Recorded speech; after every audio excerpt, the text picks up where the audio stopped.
Welcome back to my channel. தக்காளி rasam recipe தான் பார்க்க போகிறோம். வீடே மணக்கிற ரசம் பார்த்துடலாம். வாங்க வீடியோக்குள்ளே போயிடலாம். ஒரு மிக்ஸி ஜாரில் 10 பல் மிளகு எடுத்துக்கோங்க. ஒரு கைப்பிடி அளவு ஜீரகம் எடுத்து நல்லா பைனாக அரைச்சி எடுத்துக்கோங்க. அப்படி இல்லைன்னா இடிக்கிற உரலில் போட்டு இடித்து எடுத்துக்கலாம். நான் இன்றைக்கி வந்து மிக்சியில் நல்லா பல்ஸ் விட்டு எடுத்துக்கிட்டேன். எலுமிச்சப்பழ சைஸுக்கு புளி, தேவையான அளவு தண்ணி ஊற்றி 15 நிமிஷம் வந்து ஓரமாக வச்சிடலாம். அப்போ தான் வந்து புளியை வந்து புளியறதுக்கு வந்து ஈஸியாக இருக்கும். இந்த ஓரமாக 15 நிமிஷத்துக்கு வச்சிடலாம். இப்போ நம்ம அரைச்சி எடுத்தோம் இல்லையா, அதில் வந்து ஒரு 5 பல் பூண்டு, 2 பச்சை மிளகாய் நல்லா வாஷ் பண்ணி மிக்சியில் கொரப்பாக அரைச்சி அதை ஒரு சைடாக எடுத்து வச்சுக்கலாம். இப்போ ஒரு பாத்திரம் ஹீட் ஆனதும் தேவையான அளவு வந்து எண்ணெய் ஊற்றிக்கிடுவோம். எண்ணெய் ஹீட் ஆனதும் கடுகு உளுந்தம் பருப்பு போட்டு நல்லா பொரிய விட்டுக்கலாம்.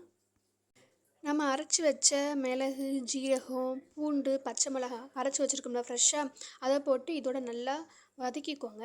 1/2 ஸ்பூன் மஞ்சள் தூள், அதுக்கப்புறமா கடைஞ்சி வச்சு நல்லா புளி கரைசலை வந்து ஊற்றிக்கலாம். ஊற்றினதுக்கப்புறமா 2 பழுத்த தக்காளி எடுத்துக்கிறேன். ரசத்துக்கு நல்லா பழுத்த தக்காளி எடுத்தால் தான் ரசம் டேஸ்ட்டாக இருக்கும்.